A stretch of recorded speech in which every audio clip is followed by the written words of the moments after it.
Você sabia que a COP30 é carregada de muito simbolismo? Fica comigo até o final desse vídeo e eu já te conto por quê.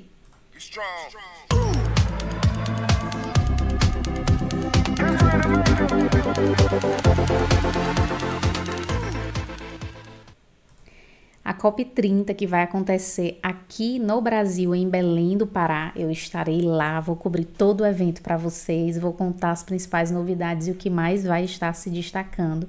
Ela já tem sido conhecida por ser uma COP que carrega muito simbolismo. Mas antes de falarmos do simbolismo, não é mesmo? Vamos falar um pouquinho sobre as outras COPs. Você se lembra onde aconteceu a primeira COP? Pois é. A primeira COP aconteceu em Berlim, na Alemanha, lá em 1995. Eu trouxe também algumas outras COPs para a gente destacar alguns pontos importantes. Uma COP que ficou, a meu ver, muito destacada e que passou a entrar mesmo no senso comum foi a COP 25, que aconteceu lá no Chile. Essa COP, ela trouxe aí a presença da Greta Thunberg, que fez falas incríveis, falando sobre como é importante trazer as mudanças climáticas para a pauta, sobre a importância da sociedade civil organizada, como é que a gente poderia articular esforços por meio de metas para viabilizar essa estabilidade em relação à temperatura do planeta. Mas não para por aí. De lá para cá, muitas outras COPs já aconteceram. A última COP foi em Azerbaijão, lá em Baku, e a próxima COP será aqui no Brasil em novembro. Bom, essa COP já tem dado muito o que falar, acompanha comigo. Já é uma realidade, não há mais tempo a perder. A hora de agir é agora. Juntos precisamos reduzir vulnerabilidades e ampliar a nossa resiliência. Temos uma vida em comum no planeta Terra e somos interdependentes no enfrentamento à mudança do clima. E o Brasil sabe disso. Somos um país diverso. Além de comunidades ribeirinhas, quilombolas e indígenas, temos grandes metrópoles e o maior centro financeiro da América Latina. Em 2025, a Amazônia brasileira será o coração das negociações globais, dando continuidade a um trabalho que já acontece há décadas. Preparada para receber a COP30, Belém, capital do Pará, é um exemplo da união entre inovação, diversidade e hospitalidade. Esta será uma COP que coloca as pessoas no centro, um encontro de realidades diversas para enfrentar o desafio que nos une. A crise climática exige ações imediatas. Belém, a Amazônia e o Brasil estão prontos para te receber. Sejam bem-vindos. Bom, pessoal, essa COP, ela traz um grande significado. Por quê? Porque ela vai ser realizada aos pés da floresta. Assim é como as pessoas têm chamado essa COP.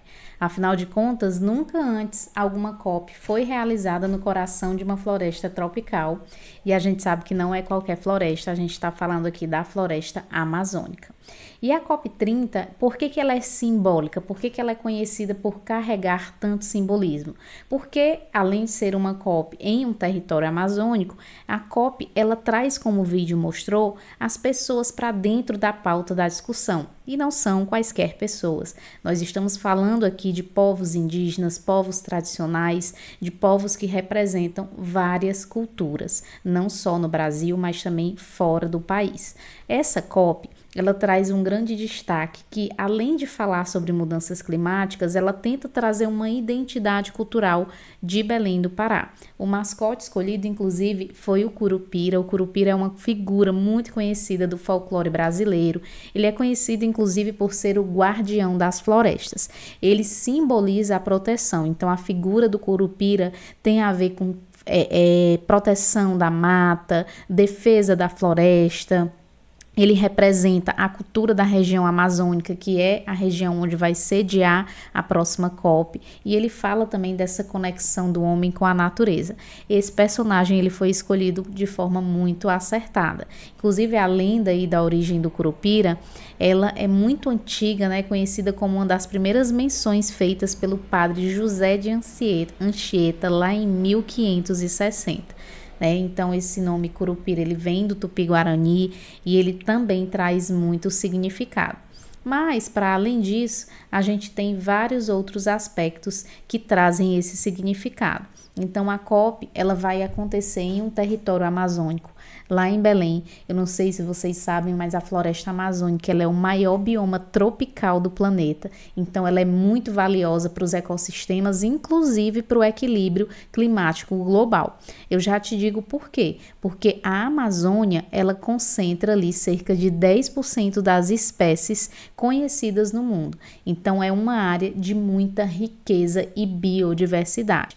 Além disso, pessoal, a floresta amazônica, ela traz um aspecto social muito importante que é impossível de ser removido quando se fala desse bioma, que é a presença de povos originários. Então, a representação dos povos originários traz muito forte o tema da justiça climática. Você já ouviu esse termo? Esse é um termo que está em muita ascensão, porque o que se entende como lógica de mudanças climáticas é que uma minoria está contribuindo fortemente para que ela aconteça e uma maioria de pessoas, que inclusive não é quem contribui mais fortemente, vai ser impactada. Então, por isso que a justiça climática é um aspecto extremamente relevante. Então, Belém vai trazer a voz, né? Vai dar voz, visibilidade a esses povos originários, comunidades ribeirinhas e tradicionais, que há séculos contribuem aí para a preservação desse território.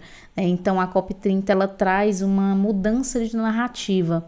Ela traz esse aspecto como algo que caracteriza esse simbolismo narrativo de uma região que concentra toda essa riqueza. Um outro ponto importante é que nós, brasileiros, a América Latina de uma forma geral, ela está inserida dentro do que se chama Sul Global. Então, o Sul Global, ele vai ser extremamente importante para esse movimento de tentar recuperar a saúde do planeta em relação à temperatura. Tentar, pessoal, não estou dizendo aqui que isso vai ser possível, a gente não sabe como é que essa crise climática vai se proceder, mas o que a gente sabe é que se a gente não agir agora, o problema tende a se agravar. E um dos aspectos também muito simbólicos é que o Sul Global, ele traz a descentralização da narrativa de mudanças climáticas que até então estava muito concentrada no Norte Global. Então, por exemplo, Belém reforça essa importância, né, por ser um lugar que está dentro da América Latina, né, por trazer esse movimento de descentralização de narrativa, historicamente dominada pelo Norte, como eu comentei, e por ser uma localidade que concentra também muitos recursos, né, que vão ser aí importantes para essa transição. Existe um outro aspecto também, né, que é o aspecto do Brasil, ele ser pressionado em sair do discurso e mostrar uma ação real. Muito se fala que o Brasil é líder, né, na transição energética, porque a maior parte de sua matriz energética é renovável, mas ainda existe uma pressão e expectativa muito grande em relação a cumprimento de metas, ambições que realmente façam uma virada de chave e possam contribuir diretamente com a solução para a mudança do clima. Então, essa pressão coloca o Brasil sob os holofotes internacionais. Eu acredito que isso é muito positivo, porque vocês sabem que quando há pressão, quando há exposição, geralmente o movimento tende a se tornar mais prático, trazer de forma mais concreta e transparente algumas das suas realizações. Então, alguns pontos trazem esse simbolismo, né, de Brasil, Belém, floresta amazônica, e tudo isso coloca uma pressão muito grande. E a sede no Pará, ela também revela alguns desafios, como por exemplo de infraestrutura, desigualdade. Então, houve durante um certo tempo muita especulação se a COP realmente iria acontecer aqui no Brasil, se Belém realmente teria capacidade, porque começaram a se observar as várias fragilidades, né, que estavam ali expostas a toda a sociedade, né, delegações de outros países afirmando que não iriam vir, preços exorbitantes mostram uma fragilidade do cenário institucional do comércio local da região. Então, vários aspectos também trouxeram à tona essa fragilidade em relação ao lugar, né, à estrutura. Mas o fato é que a COP vai acontecer, ela vai acontecer sim em Belém do Pará, e que todo esse simbolismo que a floresta traz só reforça, a meu ver, a transversalidade do tema mudanças climáticas. É um tema que está muito forte dentro do pilar ambiental, mas que, se vocês forem parar para pensar, ele se conecta com o pilar social, com o pilar econômico e também, não menos importante, pessoal, com o pilar de governança. Nós estamos falando de um evento global que precisa de uma governança.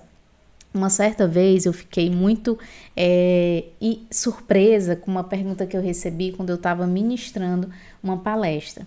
E a pergunta era muito interessante, porque a pessoa me questionou exatamente por que depois de tantos eventos ainda se tinha uma impressão de que nada estava avançando. A pessoa falou: Thaís, por que tantas COPs, Acordo de Paris, antes dele Protocolo de Kyoto, o que todas essas conferências têm em comum? Movimentam países, movimentam os grandes líderes, empresas estão sempre participando desse evento, muitas vezes até com discursos contraditórios à sua prática, mas o que a gente não vê é o quê? É a redução da temperatura. A gente só vê o aumento da temperatura acontecendo e os fenômenos que são originados por essa crise climática. Então, quando ele trouxe esse ponto, eu realmente parei em um certo momento e passei a refletir. Realmente, todo ano a gente vê uma COP acontecendo e a gente não vê muita movimentação. Quem mais contribui muitas vezes não quer se comprometer. O que está faltando? O que está faltando para que realmente a COP ela possa ser efetiva naquilo que ela propõe? A meu ver, o que está faltando é ação genuína, é esforço imediato, é também investimento. Então, essa COP ela vai levantar vários temas importantes, como o financiamento climático. Ela vai levantar a pauta de que precisa haver um esforço econômico-financeiro para que essas metas aconteçam, para que o problema que já está tão agravado possa realmente encontrar um caminho para a solução. Então, pessoal, essa COP, ela traz não só isso, mas também vários outros fatores, e que fiquem acompanhando todas as novidades sobre esse evento, que aí carrega muito simbolismo. Eu vou mostrar aqui para vocês também um pouquinho sobre a programação do evento. Então, a COP, ela tem uma programação, ela vai acontecer de 10 a 21 de novembro. Aqui são os temas, ou como eles costumam chamar de eixos temáticos, que vão dominar as discussões em cada dia. Então, se vocês observarem, a segunda e terça, os 2 primeiros dias, eles vão falar sobre adaptação, cidades, infraestrutura, água, resíduos, governos locais, bioeconomia, economia circular, ciência e tecnologia e inteligência artificial. Depois, são outros temas. Aqui na quarta e quinta, por exemplo, 12 e 13 de novembro, vai ser falado sobre saúde, empregos, educação. Vejam que não são somente temas da pauta ambiental, porque, como eu falei, esse tema ele é extremamente transversal. Então, não há como se falar em redução da temperatura do planeta sem pensar em emprego, sem pensar em educação, sem pensar em cultura e justiça, pessoal. Justiça e direitos humanos, para aqueles povos que serão imediatamente extremamente afetados pela mudança global do clima. Então, essa é a programação da COP30, é um evento de grande relevância, de grande conjuntura global, e isso traz, a meu ver, vários desafios para nós que somos profissionais de ESG. Quais são, pessoal, esses principais desafios? O primeiro deles é que a COP, ela sem dúvidas vai influenciar aí as métricas de cada país, compromissos, aspectos vinculados a financiamento climático, como eu coloquei. Então, nós, como profissionais, precisamos estar atentos a esses pontos, trazer isso para dentro da pauta das organizações, porque o mercado de carbono está aí e existem sim impactos financeiros que estão ali diretamente ligados ao processo de adaptação e de resiliência quando a gente fala de mudanças climáticas. As empresas elas vão precisar mostrar como é que elas geram impacto positivo em relação à mudança do clima. Então, aqui a gente fala das ambições de redução das emissões e não somente das medidas de adaptação. Por exemplo, quando uma empresa estabelece ali alguma medida em relação a um risco físico de uma eventual enchente ou furacão, ela precisa também mostrar como é que ela está fazendo para reduzir as suas emissões, que são a grande causadora da mudança do clima. as novas regulações, elas também vão surgir. Fundos, né, de transição, eles já estão sendo pautados nessa COP, então a gente também precisa entender que ao mesmo tempo que há risco, há também oportunidade. Então o profissional ele precisa estar ligado em saber como ele pode capturar também essas oportunidades. Enfim, os profissionais de ESG, eles vão ver aí cada vez mais temas como florestas, carbono, adaptação. Então são diversos aspectos que vêm à tona justamente para colocar a mudança climática como um tema que se consolida cada vez mais nessa grande paisagem global. Todo esse simbolismo que a COP traz não é em vão, ele é extremamente relevante e significativo para colocar o Brasil como um grande país que pode sim ser capaz de contribuir com o combate à mudança climática. Com os seus ativos, o Brasil consegue sim se diferenciar, se consolidar e isso só tem benefícios, tá, pessoal? Então, a gente sabe do porte dos desafios, mas os benefícios, as oportunidades também estão aí rodeando o ambiente da COP30.